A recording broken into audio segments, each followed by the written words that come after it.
জুমার দিনে আমরা সকাল সকাল গোসল করবো ইনশাআল্লাহ। আগে আগে মসজিদে যাব, পায়ে হেঁটে মসজিদে যাব এবং ইমামের কাছাকাছি বসার চেষ্টা করব। ইমাম সাহেবের খুতবা মনোযোগ সহকারে শ্রবণ করার চেষ্টা করব এবং খুতবা চলাকালীন কথাবার্তা বলবো না, কাউকে ডিস্টার্ব করবো না। ইমামের সাথে নামাজ শেষ করব। নবী সাল্লাল্লাহু আলাইহি ওয়াসাল্লাম বলেছেন, প্রত্যেক পদক্ষেপের বিনিময়ে 1 বছরের নফল রোজা, 1 বছরের নফল নামাজের নেকি হবে। চল পারবো ইনশাআল্লাহ। 3 নাম্বার, জুমার দিনে 2টা ওয়াক্ত আছে। কয়টা? 2টা ওয়াক্ত উলামায়ে কেরামের ইজতিহাদ। হাদিসে আছে একটা সময়, হাদিসে আছে একটা সময়। উলামায়ে কেরামের সালাফের ইজতিহাদ যে এটা দুটো হতে পারে, মানে এই সময়ও হতে পারে, এই সময়ও হতে পারে। যে সময়ে আপনি যে দোয়াই করবেন কবুল হবে ইনশাআল্লাহ, যে দোয়াই করবেন কবুল হবে ইনশাআল্লাহ। ভাইরা, 2টা ওয়াক্ত হচ্ছে, এক, যখন ইমাম সাহেব খুতবা শুরু করেন এই সময় থেকে নিয়ে নামাজ শেষ হওয়া পর্যন্ত এইটুক সময়ে দোয়া কবুল হবে ইনশাআল্লাহ। আমরা দোয়া কবুল হওয়ার ওয়াক্তগুলো জানি না, তাই দোয়া কবুলের জন্য এখানে ওখানে ধর্ণা দেয়। অথচ জুমার দিনে আল্লাহ পাক আপনার দোয়া কবুল করার জন্য একদম হাজির। জুমার দিন যখন খুতবা শুরু হবে আপনি দোয়া করা শুরু করবেন মনে মনে। আর খুতবার দ্বিতীয় অংশে ইমাম সাহেব দোয়া করেন, খুতবার দ্বিতীয় অংশে ইমাম সাহেব দোয়া করেন, আমরা বুঝি না বলেই দোয়ায় আমিন পর্যন্ত বলি না। কি বলি না? এই হচ্ছে আমাদের জেনারেশনের অবস্থা। আমরা জানিও না যে কোনটা দোয়া। বাংলাদেশের 90% মানুষ জেনারেল ব্যাকগ্রাউন্ডের, তাদের মধ্যে বেশিরভাগ মানুষই জানে না যে কোনটা দোয়া হচ্ছে। আরেকটা কথা হচ্ছে, এগুলো যে দোয়া, এটা যদি মসজিদ কমিটিও জানতো, আমার ধারণা ইমাম সাহেবের চাকরি থাকতো না। না বুঝে ঠিক বলছে। ইমাম সাহেব দোয়া করে, আল্লাহুম্মা আ'ইজ্জিল ইসলাম ওয়াল মুসলিমিন, বলেন আমিন। ইমাম সাহেব দোয়া করেন, আল্লাহুম্মা আ'ইজ্জিল ইসলাম ওয়াল মুসলিমিন, আল্লাহ ইসলাম এবং মুসলমানদেরকে ইজ্জত সম্মান দান করো। বুঝলেন কি দোয়া করেন? আল্লাহ আপনি মুসলমানদেরকে আর ইসলামকে ইজ্জত এবং সম্মান দান করেন। তখন আমরা বলি আমিন। ওয়াদিল্লাশ শিরকা ওয়াল মুশরিকিন, আল্লাহ শিরক এবং মুশরিকদেরকে আপনি জিল্লতি দেন, ধ্বংস করেন। বলেন ওয়াদিল্লাশ শিরকা ওয়াল মুশরিকিন, শিরক এবং মুশরিকদেরকে অপদস্থ করো। আমরা বলি আমিন। ওয়াদাম্মির আ'দা'আদ-দ্বীন, আল্লাহ তোমার দ্বীনের শত্রুদেরকে তুমি শায়েস্তা করো। আমরা বলি কি? আমিন। ওয়াদাম্মির আ'দা'আদ-দ্বীন ওয়ানসুর ইবাদাকাল মুমিনিন, আল্লাহ তোমার মুমিন বান্দাদেরকে তুমি সাহায্য করো। ইমাম সাহেব বলেন, আল্লাহুম্মা উনসুর মান নাসারা দীন মুহাম্মদ সাল্লাল্লাহু আলাইহি ওয়াসাল্লাম, ও আল্লাহ মুহাম্মদ সাল্লাল্লাহু আলাইহি ওয়াসাল্লামের দ্বীনকে যারা সাহায্য করে তুমি তাদেরকে সাহায্য করো। আমরা বলি কি? আমিন। ওয়া খাযুল মান খাযালা দীন মুহাম্মদ সাল্লাল্লাহু আলাইহি ওয়াসাল্লাম, আল্লাহ যারা নবীর দ্বীনের সাথে দুশমনি করে তাদেরকে আল্লাহ তুমি ধ্বংস করো। আমরা কি বলি?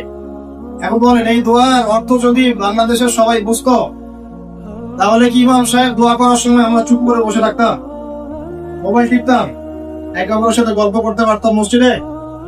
আর ইমাম সাহেবেরও কি চাকরি থাকতো? ইমাম সাহেবেরও চাকরি থাকতো? উনি বলছেন আল্লাহ ইসলামের দুশমনদেরকে ধ্বংস করেন, ইসলামের দুশমনদেরকে ধ্বংস করেন। আর কমিটিতেই বসে আছে তাগুত। সে যদি জানতো যে দোয়ার অর্থ কি, তাহলে তো চাকরি থাকতো না। শোনেন, ওয়াজ নসিহত অনেক শুনবেন, শুনেছেন জীবনে, যতক্ষণ পর্যন্ত আমরা তাগুতের সাথে কুফরি করতে পারছি না আর আল্লাহর সামনে আত্মসমর্পণ করতে পারছি না, ততদিন পরিপূর্ণ মুসলমান হতে পারি নাই। আমি রেফারেন্স দিয়ে কথা বলছি।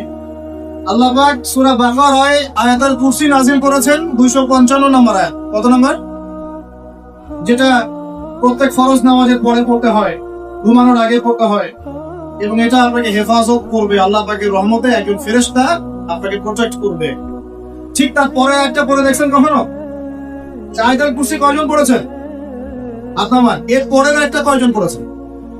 এই দেখেন আপনার আয়াতুল কুরসির পরের আয়াতটা শুনেন। আল্লাহ পাক বলছেন, বা'দা আউযু বিল্লাহি মিনাশ শাইতানির রাজীম, লা ইকরাহা ফিদ দ্বীন, দিনের মধ্যে কোনো জবরদস্তি নাই, কি নাই ভাই?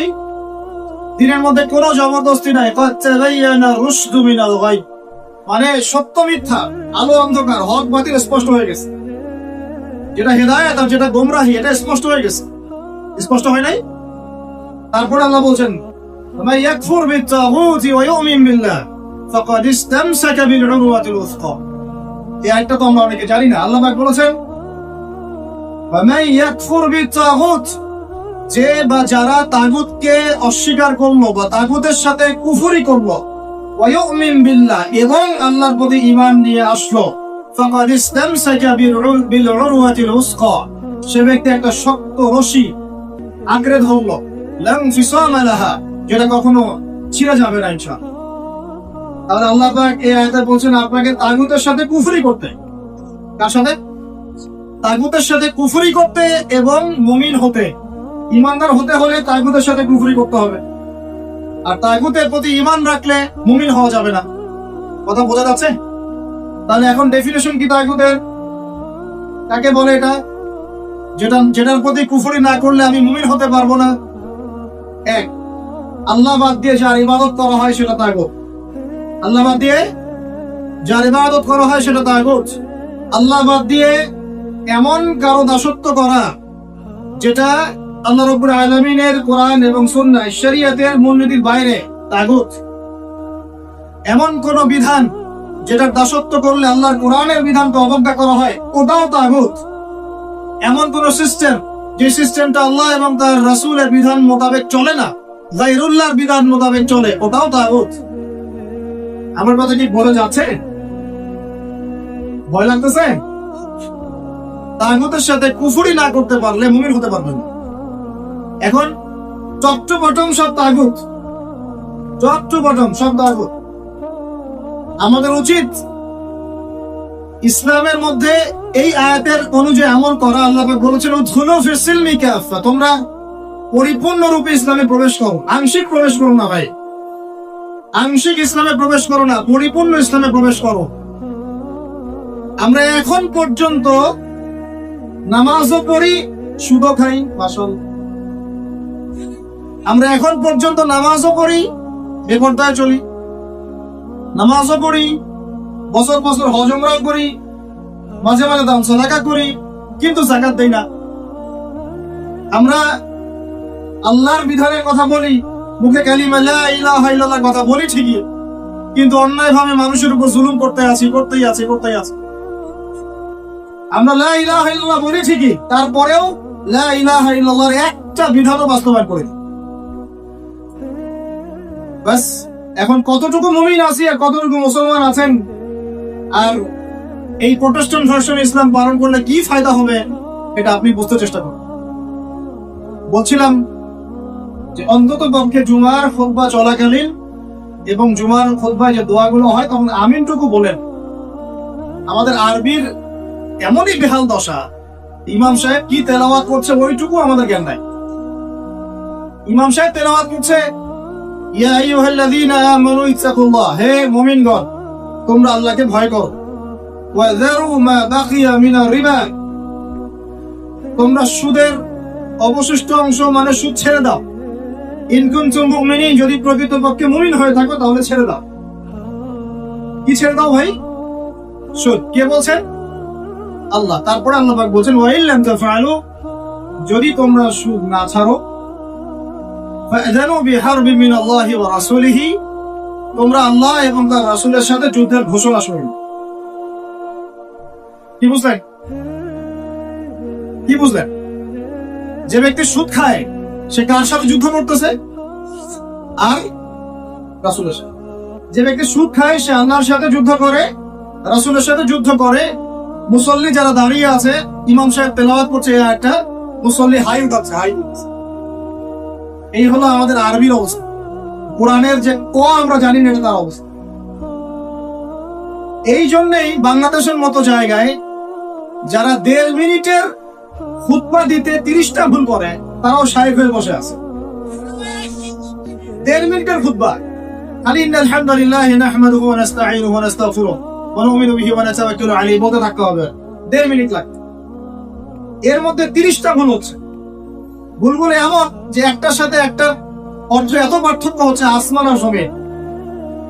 বুঝেন, সূরার ফজিলত শুনেছেন, সূরা ভাষায় পড়বেন। আগে আপনারা কোরআন তেলাওয়াত সহি করেন। কোরআন তেলাওয়াত সহি না করে কোরআন পড়তে আইসেন। কোরআন তেলাওয়াত করতে আইসেন না মানে বুঝাচ্ছি তাফসীরে যায়েন না, তাফসীর ব্যাখ্যা বিশ্লেষণ এখানে যায়েন না। আগে আপনাকে কোরআন তেলাওয়াত সহি করতে হবে। আগে কোরআন তেলাওয়াত সহি করতে হবে। আলহামদু অর্থ দ্বারাই আল্লাহ পাকের জন্য সমস্ত প্রশংসা। শুধু হায়ের মাখরাজ ভুল হলেই, আলহামদু বললেই অর্থ উল্টা যায়। সমস্ত নিন্দা আল্লাহর জন্য। নাউজুবিল্লাহ, বলেন নাউজুবিল্লাহ। কুল হুয়াল্লাহু আহাদ শুনেছেন, কুলের কাফ ভুল হলে আপনার অর্থ চেঞ্জ হয়ে যাবে। পড়ছেন আলিফ লাম মিম যালিকাল কিতাব লা রাইবা ফিহি। আলিফ লাম মিম এটা এমন একটা কিতাব যে কিতাবে কোনো সন্দেহ নাই। লা মানে, বলেন লা মানে নাই, রাইব মানে সন্দেহ, ফিহি মানে এর মধ্যে, ফিহি মানে এর মধ্যে মানে কোরআনের মধ্যে।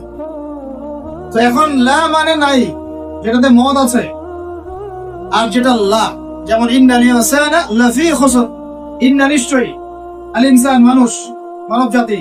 লা মানে এখানে অবশ্যই, এই লা এর মদ নাই। ফি মানে মধ্যে, খুসর মানে ক্ষতি। নিশ্চয়ই মানুষ অবশ্যই ক্ষতির মধ্যে আছে। এক লা এর অর্থ না, আরেক লা এর অর্থ অবশ্যই হ্যাঁ। বুঝতে পারতেছি ভাই? এক লা এর অর্থ বলেন না, আরেক লা এর অর্থ অবশ্যই হ্যাঁ। এখন আপনি যদি পড়েন যালিকাল কিতাব লা রাইবা ফিহি, কি অর্থ দাঁড়ায়? আপনি অর্থ করেন দেখি কি অর্থ দাঁড়ায়। এইটা এমন একটা বই, নাউজুবিল্লাহ, যে বইয়ের মধ্যে অবশ্যই আস্তাগফিরুল্লাহ, কি হলো এটা? কুফর, ঈমান থেকে কুফর। কুল ইয়া আইয়ুহাল কাফিরুন, বলো হে কাফের সম্প্রদায়, লা আ'বুদু মা তা'বুদুন, আমি তার ইবাদত করি না যার ইবাদত তোমরা করো। লা আ'বুদু, এখানে মত আছে, লা আ'বুদু, আমি ইবাদত করি না, মা তা'বুদুন, যার ইবাদত তোমরা করো। এটা ঈমান কি না? ঠিক আছে তেলাওয়াত। এখন যদি লাম চেঞ্জ করে দেন, যদি বলেন যে লা আ'বুদু মা তা'বুদুন, কি অর্থ হবে? মানুষ তো বোঝেই না যে তাসাআলুনা বিহি ওয়াল আরহাম বলছেন, তাসআলুনা বিহি ওয়াল আরহামের অর্থ কি পার্থক্য? বিসমিল্লাহির রহমানির রহিম বলছে কি? বিসমিল্লাহির রহমানির রহিম। আমার কথাগুলো মন দিয়ে শুনেন। ইসলাম কায়েম করতে পারবেন না যতদিন আপনি কোরআনওয়ালা হচ্ছেন না। কথা বুঝতে পারেন নাই? ইসলাম কায়েম করতে পারবেন না যতদিন কোরআনওয়ালা হচ্ছেন না। আর কোরআনওয়ালা, হাদিসওয়ালা, সুন্নতওয়ালা ততদিন হতে পারবেন না যতদিন বিশুদ্ধ করে তেলাওয়াত করা শিখছেন। আমাকে একজন সাহাবী দেখাবেন, একজন সাহাবী যিনি কোরআন তেলাওয়াত করতে পারতেন না। আছে? আছে? এমন একজন তাবেঈ দেখান যিনি কোরআন তেলাওয়াত করতে পারতেন না। এমন একজন তাবেঈ দেখান যিনি কোরআন তেলাওয়াত করতে পারতেন। আমি আপনাকে বাংলাদেশের কয়েক কোটি মানুষ দেখাতে পারবো ইনশাআল্লাহ, যদি আমাকে অথরিটি দেওয়া হয়, যারা কোরআনের আলিফও জানে না, বাও জানে। এখন আপনি এই জেনারেশনটাকে দিয়ে কি দিন কায়েম করতে চাচ্ছেন বাংলাদেশে? পারবেন? মনে হচ্ছে পারবেন যদি এদেরকে প্রশিক্ষিত করতে পারেন। প্রশিক্ষণটা হবে কিসের প্রশিক্ষণ? আগে ইলমের, তাজকিয়ার, ঈমানের, তারপরে দাওয়াতের, তারপর জিহাদের। কথা বোঝা যায়? আগে ইলমের, আমলের, তাজকিয়ার, দাওয়াতের, জামাআর, ইমারার, তারপরে জিহাদের, এরপরে ইকামতে দিন। আমি আস্তে আস্তে পয়েন্টে আসবো। আমার কথাগুলো মনে হয় আপনারা বুঝতে পারছেন না। বুঝতে পারছেন কি? বুঝাতে চাচ্ছিলাম তেলাওয়াতে এইভাবে ভুল হয়। আর মানুষ এখন এইসব যোগ্য, এই প্রাইমারি লেভেলের যোগ্যতা অর্জন না করেই মানুষ দিনের পথে নিজেকে দায়ী হিসেবে পরিচয় দেওয়া শুরু করছে। এখন খুবই দুঃখজনক। এটা খুবই দুঃখজনক, অবমাননাকর এবং উম্মার জন্য ভয়ঙ্কর ক্ষতিকর। আর আমরা সাধারণ মানুষ অনেক সময় না বুঝে এ ধরনের মানুষকে অনেক উঁচু মর্যাদা দেওয়ার চেষ্টা করছি, না বুঝে। এটা ঠিক হচ্ছে না, কারণ উপকার করতে গিয়ে ক্ষতি হয়ে যেতে পারে বেশি। জুমার দিনে দোয়াগুলো শিখেন, আরবিটুকু শিখেন, কোরআনের তাজবিদ সহকারে তেলাওয়াতটুকু শিখেন। কারা কারা তাজবিদ সহ তেলাওয়াত করতে পারেন হাত তোলেন দেখি ভাই। এখন হাত নামান। আমাকে এখন বলেন আপনারা কারা কারা, যদি আগামীকাল সকালে কোরআনের জন্য জীবন দেওয়ার প্রশ্ন ওঠে, কারা কারা দিবেন?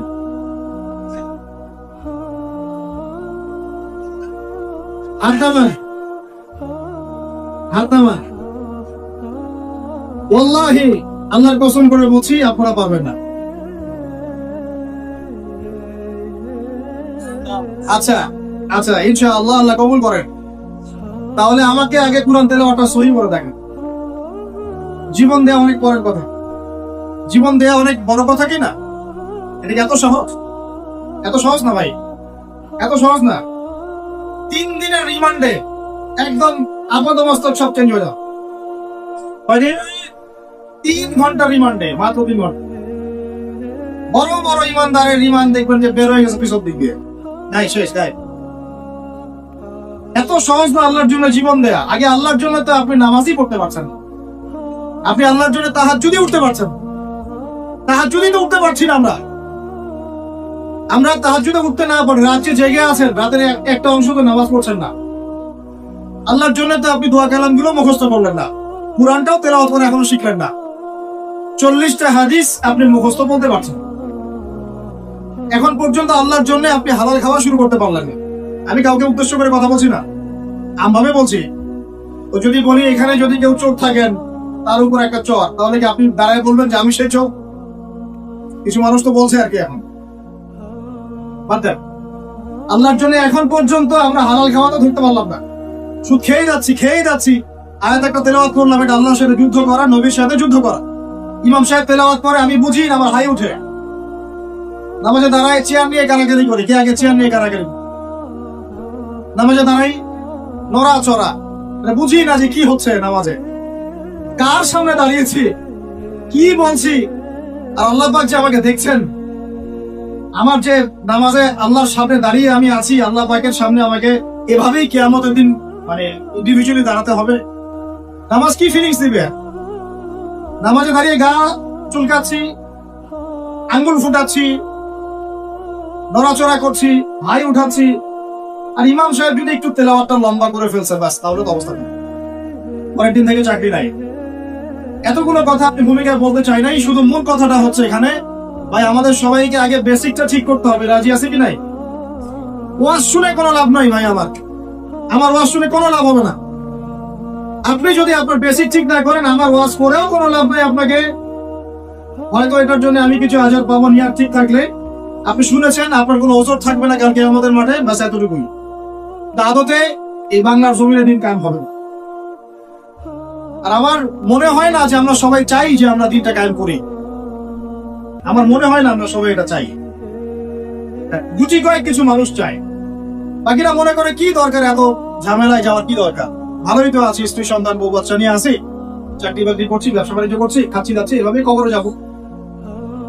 কয়েকজন ফিকির করে যে আমি একটা তাফসীর লিখে যাই, বা একটা বই লিখে যাই, বা আমি অ্যাটলিস্ট কিছু হকের কথা বলে যাই, বা আমি অ্যাটলিস্ট একটা অ্যাসোসিয়েশন ফর্ম করি, দিনের জন্য কিছু করি, বা আমি অ্যাটলিস্ট একটা মসজিদ মাদ্রাসা করে তুলি, বা আমি যুবকদেরকে শিক্ষিত করার জন্য বা দিনের পথে আনার জন্য কোনো ফিকির করি, বা আমি আলেমদেরকে একসাথে করার একটা ফিকির করি। কয়জনের এই ফিকির গুলো থাকে? আসুন, সেলফি, ভিডিও, ছবি, এই মানে বাহ্যিক আবেগ, এগুলো দিয়ে ভাই কিচ্ছু হবে না। আমার আগেও এখানে বসে বসে, এরকম মঞ্চে বসে বসে বহু বরেণ্য ওলামা কেরাম ওয়াজ করে গেছেন বাংলার মাটিতে, এবং তাদের অনেকেই কারাগারে চলে গেছেন। বহু মানুষ তাদের ওয়াজ শুনে ঠিক বলতো, গরম গরম বক্তব্য দিতেন, এবং মানুষও ঠিক বলতেন। জনগণও তাকে আরুষকে দিত যেন সে আরো গরম বক্তব্য দেয়। হ্যাঁ, বিশ্বাস করেন, বিগত তারা যখন নাই, বিগত 1 বছর, 2 বছর, 3 বছর, 4 বছর, 5 বছর চলে যায়, ওই ঠিক বলা জনগণ একবারও তাকে খোঁজ দিতেও যায়নি, একদিনও দেখতে যায়নি না, একদিনও তার পরিবারের খবর নেয় নাই, একদিনও জানে নাই তার স্ত্রী কিভাবে রাত কাটাইছে, একদিনও তার সন্তানের খোঁজ নেয় নাই, তাকে এই বিপদ থেকে মুক্ত করার জন্য টাকা পয়সাও খরচ করে নাই, মামলা মোকদ্দমায় দৌড়াদৌড়ি করে নাই। আমরা ফ্যান্টাসিতে দিন কায়েম করতে পারবো। আমার কথা একটু তিক্ত, কিন্তু কথাগুলো বাস্তব। আজ না হোক কাল বুঝবেন ইনশাআল্লাহ। এখন 2023 সাল চলছে, 1444 হিজরি চলছে। 1444 মানে নবী সাল্লাল্লাহু আলাইহি ওয়াসাল্লাম 1444 বছর আগে দিন কায়েম করে চলে গেছে পৃথিবীতে। 1444 বছর পর এসে আমরা এগুলো নিয়ে কথাবার্তা বলছি। আমরা জানি না আমাদের সামনে জাতিগত ভাবে, বৈশ্বিক ভাবে আর এমনিতেই ইউনিভার্সাল কতটুকু সময় বাকি আছে, আমরা এটা জানিও না। হাদিসে অনেক আগেই বলা হয়েছে যে এই 2 আঙ্গুলের ডিস্টেন্স যতটুকু, তোমরা আমার 2 আঙ্গুল দেখো, এই 2 আঙ্গুলের ডিস্টেন্স যতটুকু আমার আগমন আর কিয়ামতের দূরত্ব এতটুকু। নবীজি অনেক আগে বলেছেন যে আসর থেকে মাগরিব সময়টার উদাহরণ মিসাল হচ্ছে আসর থেকে মাগরিব। এইভাবে দিন কায়েম হয় না। আমরা যদি দিন সত্যিকার অর্থে কায়েম করতে চাই, আগে বেসিক ঠিক করতে হবে। আজকে রাতে দোয়া কবুল হবে ইনশাআল্লাহ। এখন যেহেতু আমরা একটা জামার মধ্যে আছি, আল্লাহর ফেরেশতারা এটা ঘিরে রেখেছেন ইনশাআল্লাহ। আল্লাহ পাক অবশ্যই আমাদের কথা শুনছেন, দোয়া শুনছেন। সবাই আগে দোয়া করি, নিয়াত করি যে এই নামাজের কথাটা আপনার কানে চলে গেল, আজকের পর থেকে কোনোদিনও যেন নামাজ না ছুটে যায়। জোরে বলেন মুজাহিদের মতো, আল্লাহ আমাদের দোয়া আপনি কবুল করুন। আমাদের কারো যেন কখনো এক ওয়াক্ত নামাজ আল্লাহ মিস না যায়। নামাজে আমরা যা পড়বো তা যেন বুঝতে চেষ্টা করি। আল্লাহ পাক আমাদের সবাইকে কোরআন বিশুদ্ধ করে তেলাওয়াত করার তৌফিক দান করেন এবং কোরআনের ভাষা আরবি শেখার তৌফিক দান করেন। আরবি না শিখে আমরা দাওয়াতের কাছে আসবো না। এবং আমরা সবসময় মুহাক্কিক উলামায়ে কেরামের সাথে থাকবো। তাদের সাথে থেকে আমরা দিন শিখবো, তাদের সহবতে থাকবো, তাদের কাছে পরামর্শ করব, তাদের কাছে সিলেবাস পড়ে নিয়ে পড়াশোনা করব, করে নিজের যোগ্যতাকে বাড়াবো ইনশাআল্লাহ। আল্লাহ পাক আমাদের দোয়া যেন কবুল করেন। আমরা সবাই হালাল খাবো আগে ইনশাআল্লাহ, কোনোভাবেই হারাম রিজিকে যাব না ইনশাআল্লাহ। আল্লাহর সাথে যুদ্ধ করব না, নবীর সাথে যুদ্ধ করব না, সুদভিত্তিক অর্থনীতির সাথে আমাদের যেন কোনো সম্পর্ক না থাকে। যদিও এটা এই বিশ্বে একদম অলমোস্ট ইম্পসিবল। আমি বলছি অলমোস্ট ইম্পসিবল। এই বিশ্বে সুদভিত্তিক অর্থনীতির অক্টোপাসের এই চক্রজাল থেকে বের হওয়া অলমোস্ট ইম্পসিবল, কিন্তু একেবারে অসম্ভব নয়। আল্লাহ পাক এর তৌফিক দেন। আর আমাদের নিয়ে যদি ঠিক থাকে ইনশাআল্লাহ, চেষ্টা করলে আল্লাহ পাক রাস্তা দেখাবেন। স্বেচ্ছায় সুদ খাবো না, কারণ নবীজি বলছেন 4 শ্রেণীর মানুষকে আমি লানত করলাম, অভিশাপ। 4 শ্রেণীর মানুষকে আমি অভিশাপ করলাম। 1 শ্রেণী যে সুদ খায়, 1 শ্রেণী যে দেয়, 1 শ্রেণীর সাক্ষী থাকে, আর 1 শ্রেণী লিখে রাখে। আপনি যে জবটার জন্য এত ট্রাই করছেন, আলটিমেটলি জবটা এই 4টার কোন একটাতে পড়বে। বুঝতে পারেন না? আলটিমেটলি আপনি যে জবের জন্য ট্রাই করছেন এখন, দিনরাত একাকার করে দেখেন কোনো না কোনো ভাবে এই 4টার মধ্যে পড়ে যায় কিনা। পড়ে গেলে আপনার আমার উপরেও নাউজুবিল্লাহ আল্লাহ নবীর লানত অভিশাপ চলে আসে। ঠিক যাচ্ছি, আল্লাহ হেফাজত করুন। আর ভয়ঙ্কর হাদিস তো অনেকদিন বলেছি, অনেকে শুনেছেন, আবারও শুনেন, কারণ আল্লাহ পাক সূরা আর রহমানে একই আয়াত 32 বার রিপিট করেছেন। কতবার? ফাবিআই আলাই রাব্বিকুমা তুকাযিবান। একটা আয়াত এতবার বলার কি দরকার ছিল? আল্লাহ পাক কি কোরআনের শব্দের অপচয় করেন? কোরআনে কি একটা শব্দের অপচয় আছে? জুলকারনাইন বাদশাহ বা অনেকে নবী বলেন আলাইহিস সালাম একটা কওমের কাছে গিয়েছিলেন, দেখলেন তারা সূর্যের আলো থেকে রক্ষা করার জন্য কোনো সভ্যতা ওদের কাছে নাই। ওই পুরো সভ্যতার বর্ণনা আল্লাহ পাক একটা শব্দের মতো দিয়েছেন, কাযালিকা। কাযালিক তারা এমনই ছিল, কাযালিক তারা এমনই ছিল। তার শেষ ওইটারই তাফসীর করেছেন কত বরেন ওলামায়ে কেরাম। তাহলে সেই কোরআনে আল্লাহ পাক একই আয়াত এতবার রিপিট করলেন কেন? আল্লাহ পাক আমাদেরকে তার নিয়ামত গুলো চোখে আঙ্গুল দিয়ে দেখাই দিচ্ছেন, আর কোন কোন নিয়ামত তোমরা অস্বীকার করতে। ওই জন্য আবারও বলছি, সুদের কথা আগেও বলছি, আবারও বলছি, হাদিসটা আবারও শুনেন। যে ব্যক্তি সুদ খায় সে যেন তার মায়ের সাথে জেনা করে। যে ব্যক্তি সুদ খায় সে যেন তার মাকে বিয়ে করলো। আল্লাহর কসম, আল্লাহর কসম করে বলছি। আর এই কথাগুলো বলার পিছনে আমার আল্লাহ সন্তুষ্টি ছাড়া কোনো স্বার্থ নাই। আল্লাহর কসম যে আমরা বাংলার জমিনে এই বিশ্বের দ্বারা নিয়ন্ত্রিত এই অর্থ ব্যবস্থার মধ্যে ঢুকে পড়ে আমরা প্রত্যেকটা মুসলিম কান্ট্রি, শুধু বাংলাদেশে না, প্রতিটা মুসলিম কান্ট্রিতেই এখন সুদ ভিত্তিক অর্থনীতি চলছে। এবং আল্লাহর কসম করে বলছে আমরা মুসলমান হয়েও এখনো নিজেদের মায়ের সাথে জেনা করছি না। 7টা বিয়ে জায়েজ না জায়েজ সেটা নিয়ে আপনারা প্রশ্ন করেন, কারণ হচ্ছে ভাইরাল ইস্যু, মজা লাগে, উত্তর আপনিও জানেন। কিন্তু সুদ দিয়ে যে মায়ের সাথে জেনা করতেছেন এই প্রশ্ন করেন না কেন? হ্যাঁ, বিয়ের সাথে নিয়ে প্রশ্ন করেন, দিন কায়েম নিয়ে প্রশ্ন করেন না কেন? শীতের দিনে বিয়ে করতে মজা লাগে না লাগে এইসব আলোচনা হয়, আল্লাহর জমিনের দাওয়াত জিহাদ দিয়ে কথা বলেন না কেন? যুব সমাজকে কিভাবে আল্লাহর দিকে নিয়ে আসা যায়, একটা সূত্রে গেঁথে ফেলা যায়, বরেন ওলামায়ে কেরামদেরকে কিভাবে একটা জামায়ার মধ্যে আনা যায়, একটা আমিরুল মুমিনিন নিয়ে আসা যায়, এইসব চিন্তা করেন না কেন? সারাদিন কি এইসব মাসলা মাসাইল শিখতে থাকবেন? সারা জীবন এগুলোই করতে থাকবেন?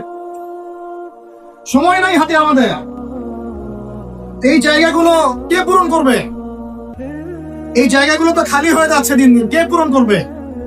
অনলাইনে বসে বসে পোস্ট লেখা সহজ, সমালোচনা করা সহজ, একটা কমেন্ট করা সহজ, লাইক শেয়ার দেওয়া সহজ। এই চেয়ারগুলো আপনি এসে পূরণ করেন, আসেন। এই চেয়ারগুলো উম্মার নেতৃত্ব প্রদানকারী জায়গাগুলো আপনারা পূরণ করেন, আসেন। পড়াশোনা করেন, সাহসী হন, সবরের পরিচয় দেন, মুজাহাদা করেন, প্রশিক্ষিত হন, ওই আসেন, কথা বলেন, জামায়া গড়ে তোলেন, উম্মাকে নেতৃত্ব দেন, আসেন। এই জায়গাগুলো কাদের জন্য ছেড়ে দিচ্ছেন আপনার? এই উম্মার দায়িত্ব আবু তাহার নানের নয়, এই উম্মতের দায়িত্ব আব্দুল মালিক সাহেবের, এই উম্মতের দায়িত্ব এই মুস্তাকুর নবী হুজুর, ওসামা ভাই, আহমদুল্লাহ হোসেন, এই ইন্ডিভিজুয়াল মানুষদের নয়। একজন ব্যক্তির উপরে, কয়েকজন ব্যক্তির উপরে আপনি দায়িত্ব চাপাই দিতে পারবেন না। উম্মার প্রত্যেকটা ব্যক্তির দায়িত্ব আছে এই উম্মাকে বিষয় করার জন্য। আপনি চিন্তা করেন, আয়নার সামনে দাঁড়ান, আয়নার সামনে দাঁড়াই চিন্তা করেন না যে সারাটা জীবনে 30-32 বছর বয়স হয়ে গেল, 40-50 হয়ে গেল, এই উম্মাহ আপনার কাছ থেকে কি পেয়েছে? এখন পর্যন্ত এই উম্মাহ আপনার কাছে কি পেয়েছে? কয়টা বই পেয়েছে? কয়টা লেকচার পেয়েছে? কয়টা অ্যাসোসিয়েশন পেয়েছে? কয়টা ইকোনমিক প্রজেক্ট পেয়েছে? কয়টা জামায়া, কয়টা ইমারা, কয়টা দাওয়া, কয়টা মসজিদ, কয়টা মাদ্রাসা, কি পেয়েছে উম্মাহ আপনার কাছে? আমি আপনার কলমে আঘাত করতেই আসছি। আমার কথা আপনি আঘাত পাবেন আমি জানি। এই আঘাতটা আপনাকে আল্লাহর পথে নিয়ে আসবে ইনশাআল্লাহ। এই আঘাতটা ইনশাআল্লাহ আমাদের এই তরুণ ভাইদেরকে আল্লাহর পথে নিয়ে আসবে ইনশাআল্লাহ। সাহসী মানুষদের মতো বলেন ইনশাআল্লাহ। এই আওয়াজগুলা ইনশাআল্লাহ আমাদেরকে আল্লাহর পথে নিয়ে আসবে ইনশাআল্লাহ। প্রত্যেক ঘরে ঘরে একজন করে হাফেজ তৈরি করেন, প্রত্যেক ঘরে ঘরে একজন দিনদার মেয়েকে বিয়ে করেন, প্রত্যেক ঘরে ঘরে যে বাচ্চাগুলো হবে এই বাচ্চাগুলোকে ইসলামী শিক্ষা শিক্ষিত করেন, প্রত্যেক ঘরে ঘরে অন্তত একটা করে আলেম তৈরি করেন। একটা আইয়ুবে দেন আমাদেরকে, একটা খালিদ বিন ওয়ালিদ দেন, একজন আপনি আমাকে ওমর ইবনে খাত্তাব দেন, একজন মুসআব বিন উমাইর দেন, একজন খুবাইব দেন, একজন মুসআব বিন উমাইর দেন, তাদের নাম বলবো, একজন তারিক বিন জিয়াদ দেন, একজন বিন কাসিম দেন। একটা সন্তান দেন আমাদের, একটা সন্তান মানুষ করেন, একটা 10টা-20টা বাচ্চা নিচ্ছি, একটাও মানুষ হয় না। আলেম পরিবারের সন্তান মুদিখানার দোকানে ব্যবসা করে কেন খাবেন আপনি? আপনার এই উম্মতের উপর দায়িত্ব আছে। আমাদের দায়িত্ব খালি মধু বিক্রি করা, দাঁড়ি টুপি বিক্রি করা, আতর বিক্রি করা? ইসলামের দিকে আসার সাথে সাথেই কেন আপনার এই দিকে চলে যান? উম্মাকে কে নেতৃত্ব দিবে? আমরা দিব? আমাদের কোনো ক্ষমতা আছে? আমাদের কোনো জ্ঞান আছে? আমাদের কোনো সেই যোগ্যতা আছে? আমাদের দিকে আঙ্গুল তুলতে পারবেন আপনি? কারণ আল্লাহর কসম, আল্লাহর জমিনে সবচেয়ে গুনাহগার বান্দা আমরাই। যদি আমরা সত্যিকারের নেতৃত্ব প্রদান করার যোগ্যতা অর্জন করতে পারতাম, এতদিনে আমাদের হাতে দিন বিজয় হয়ে যেত। নাই সেটা আমার মধ্যে, নাই সেটা হয়তো আমাদের মধ্যে, মানছি না আমরা। আপনাকে দায়িত্ব নিতে হবে। একজন ভাই গার্মেন্টস ব্যবসায়ী, তিনি এত বড় একটা আয়োজন করতে পারেন, তার দায়িত্ব পালন করতে পারেন। আপনারও তো অর্থ সম্পদ আছে, একটা ইসলামিক ইউনিভার্সিটি করেন, একটা বড় একটা মার্কাজুল কোরআন, মার্কাজুল ইলম গড়ে তোলেন, ওলামায়ে কেরামদের একটা জামায়া গড়ে তোলেন। কিছু পারেন না, অথেন্টিক বইগুলোকে প্রচার করার ব্যবস্থা করেন, কিছু অথেন্টিক মিডিয়া প্রডিউস করেন। তোমরা জেনারেল লাইনে পড়াশোনা করে কয়জন বিজ্ঞানী হচ্ছ? একটা সফটওয়্যার আবিষ্কার করতে পারছি না আমরা ইসলামিক। হাতে গোনা যায় অ্যাপস, 3-4টা অ্যাপস ইসলামিক। প্রযুক্তি আমাদের নিজস্ব হাতে তৈরি করা না, আমাদের স্বতন্ত্র মিডিয়া নাই, এই মিডিয়াগুলোতে কিছু হয় না, এগুলো বরং কোনো কোনো ক্ষেত্রে ফিতনাও ছড়ায় বেশি। হিংসা নিয়ে যদি মানুষ পরকালে যায়, নেক আমলগুলা আগুনের মতো খেয়ে ফেলবে, নবী সাল্লাল্লাহু আলাইহি ওয়াসাল্লাম বলেছেন। আমরা এটাকে ফরজ করে নিয়েছি নিজেদের মধ্যে। ভাই, আপনারও তো যোগ্যতা আছে, আপনারও তো কিছু করার আছে। একটা রাস্তা আবিষ্কার করেন, একটা বই লিখেন, একটা মাদ্রাসা করেন, একটা মসজিদ করেন, একটা ইসলামিক ইউনিভার্সিটি করে তোলেন, স্বতন্ত্র ইসলামিক মিডিয়া করে তোলেন। সবচেয়ে বড় কথা, কাজ যেগুলো হয় সেগুলো বিক্ষিপ্ত হয়ে যায়। এগুলো কোনো একটা সূত্রে গাঁথা না। এখানে একটা মাহফিল, ওখানে একটা, ওখানে একটা, ওখানে এখানে একটা মাদ্রাসা, ওখানে একটা, ওখানে একটা, এখানে একটা। চারজন চার ভাবে চিন্তা করেন, চারজন চার ভাবে চলেন। এখানে একটা সংগঠন ইসলামিক, ওখানে একটা, এখানে আরেকটা, ওখানে একটা। একটা ওয়াল উম্মাহ জামাআহ নাই বাংলাদেশ। তো আপনারা বলেন না আমাকে, এই উম্মাহকে কিভাবে আমরা বিজয় নিয়ে যাব? আমাকে আপনারা বলেন, ছোটখাটো তুষ্ট করা বাদ দিয়ে আপনারা আমাকে উত্তর দেন, কিভাবে আপনি এই দুনিয়াতে আল্লাহ পাকের দ্বীন ইসলাম কায়েম করবেন? পথ পদ্ধতি কি আপনার কাছে? কি পথ পদ্ধতি, কিভাবে শুরু করবেন? তারপরে কি, তারপর কি, তারপর কি, তারপর কি? গন্তব্য কোথায়? আমি বলি আপনাদেরকে, গন্তব্য কোথায়? আমাদের গন্তব্য কোথায়? আল্লাহর কসম করে বলতেছি, আল্লাহ রাব্বুল আলামিনের কোনো পরোয়া নাই যদি বাংলাদেশে দিন কায়েম না হয়, যদি পাকিস্তানে না হয়, মালয়েশিয়াতে না হয়, এইখানে না হয়, ওইখানে না হয়, আল্লাহর কোনো পরোয়া নেই, কিছু যায় আসে। কারণ আখিরুজ জামান স্টাডি করলে আপনি পাবেন যে অবশ্যই অবশ্যই নবী ঈসা ইবনে মারইয়াম এই পৃথিবীতে আবার আসছেন ইনশাআল্লাহ, এবং তিনি আসার আগেই মুসলিমদের মধ্যে একজন ত্রাণকর্তা আসবেন। তার নাম মুহাম্মদ। তার নাম কি? মুহাম্মদ। বাবার নামও আব্দুল্লাহ, মায়ের নামও আমিনা। মিল থাকবে বংশের, উঁচু নাক, চওড়া কপাল, নবী সাল্লাল্লাহু আলাইহি ওয়াসাল্লামের চেহারার সাথে সাদৃশ্য থাকবে। মুসলমানদেরকে নেতৃত্ব দিবেন ইনশাআল্লাহ। আমি বলছিলাম আল্লাহ পাকে কোনো পরোয়া নাই, কারণ এই হাদিসগুলো স্টাডি করলে আপনি দেখবেন মুসলমানদের হাতে আসতে যাচ্ছে ইনশাআল্লাহ। ওইখানে ঈসা আলাইহিস সালাম 40 বছর ইসলামের খেলাফত কায়েম করবেন ইনশাআল্লাহ। খিলাফত নাই, ইসলামের প্রতিষ্ঠার কথা আপনি ভুলে যান। খিলাফত ছাড়া ইসলামী প্রতিষ্ঠার কথা ভুলে যান। ঈসা আলাইহিস সালাম এসে কোনো সন্ধি করবেন না। ইউনাইটেড নেশনসে গিয়ে বলবেন না যে আমাকে একটা স্বাধীন রাষ্ট্র প্রতিষ্ঠার অনুমোদন দেন, তিনি কথা বলবেন না। তিনি বলবেন না যে আমাকে ডলার দেন, IMF এ গিয়ে বলবেন না আমাকে ঋণ দেন। বরং তিনি এই পুরো বৈশ্বিক কুফরি তাগুতি শক্তির গোড়ায় গিয়ে আঘাত করবেন ইনশাআল্লাহ। যতদিন পর্যন্ত এই পুরো বিশ্বে যে অ্যালায়েন্স এর পতন না হচ্ছে, ততদিন পর্যন্ত মুসলমানরা স্বাধীন হতে পারে নাই। আমরা এখন পর্যন্ত স্বাধীন হতে পারি নাই, এটাই সত্য কথা। কখন স্বাধীন হবেন আপনি? কখন এই উম্মাহ স্বাধীন হবে? যখন আপনার আমার কথায় পশ্চিমারা উঠবে বসবে, তখন যখন আপনার আমার কথায় উঠবে আর বসবে, তখন যখন আপনার আমার কথায় এই পুরো কুফরি তাগুতি শক্তির উঠবে বসবে, তখন বুঝবেন উম্মাহ স্বাধীন হয়েছে। স্বাধীনতা শুনছেন? বেলাল ইবনে রাবাহ স্বাধীন। যখন তাকে পিটানো হচ্ছে, সেগুলো দিয়ে বেঁধে শেষে টানা হচ্ছে, বেলাল ইবনে রাবাহ সেদিন স্বাধীন ছিলেন, কারণ তিনি আল্লাহ ছাড়া কারণ দাসত্ব পাবেন। আবু জাহেলের নির্মম নির্যাতন, উমাইয়া বিন খালাফের নির্মম নির্যাতন বেলাল ইবনে রাবাহকে পরাধীন করতে পারে নাই। বেলাল স্বাধীন আঘাতের মধ্যে। সুমাইয়া স্বাধীন। সুমাইয়ার নাম শুনেছেন? আমাদের বোনটাদের নামই যা, ওরা জানে কি প্রোডাক্ট আসলো বাজারে, কোন পার্লারে গেলে কি পাওয়া যায়, কোথায় গেলে কি হয়, কোন মার্কেটে গেলে কি পাবো। মার্কেট ভর্তি মহিলা দিয়ে, ভর্তি মহিলা দিয়ে, গার্মেন্টসও তো ভর্তি মহিলা দিয়ে। পর্দা কতটুকু মেনটেন হয় সেটাও ভাবতে হবে। জব করতে দোষ নাই, জব করতে দোষ আছে, পর্দা কতটুকু ভাবতে হবে না? আমরা যে বস্তুবাদী, এটা আমাদের রাস্তাগুলোই প্রমাণ করছে। আমরা আমাদের বাড়ি ঘরগুলো চকচকা করছি আর সরকারের রাস্তাগুলো ভেঙে ফেলতেছি। এখন ওই রাস্তাগুলো তৈরি করে দেওয়ার দায়িত্ব আমাদের, দায়িত্ব আমাদের না? অবশ্যই আমাদের, কারণ আমরা তো খেয়ানত করলাম। সরকারি মাল দড়িয়ামে ডাল, এরকম চিন্তা করলাম। ওদিকে যেতে চাচ্ছি না। বোনরা শোনেন, ভাইরাও শোনেন, সুমাইয়া স্বাধীন। কখন স্বাধীন? যখন আবু জেহেল তাকে বলছে যে তুই এই জন্যই ইসলাম কবুল করেছিস যে মুহাম্মাদের সৌন্দর্য দেখে তুই তার প্রেমে পড়েছিস। নাউজুবিল্লাহ সাল্লাল্লাহু আলাইহি ওয়াসাল্লাম কি বলেছে বলেন? তুই মুহাম্মাদের সৌন্দর্য দেখেই মনে হয় তার প্রেমে পড়েছিস। নাউজুবিল্লাহ, আস্তাগফিরুল্লাহ। সুমাইয়া রাদিয়াল্লাহু আনহা তখন বাধা, হাত পা বাধা, হাত পা বের করার কোনো অপশন নাই, বাধা আছে। এক জটলা থুতু মুখে একত্রিত করে আবু জেহেলের মুখের উপর থু করে থুতু দিয়েছে। সুমাইয়াও থুতু দিয়েছিল আবু জেহেলের মুখে।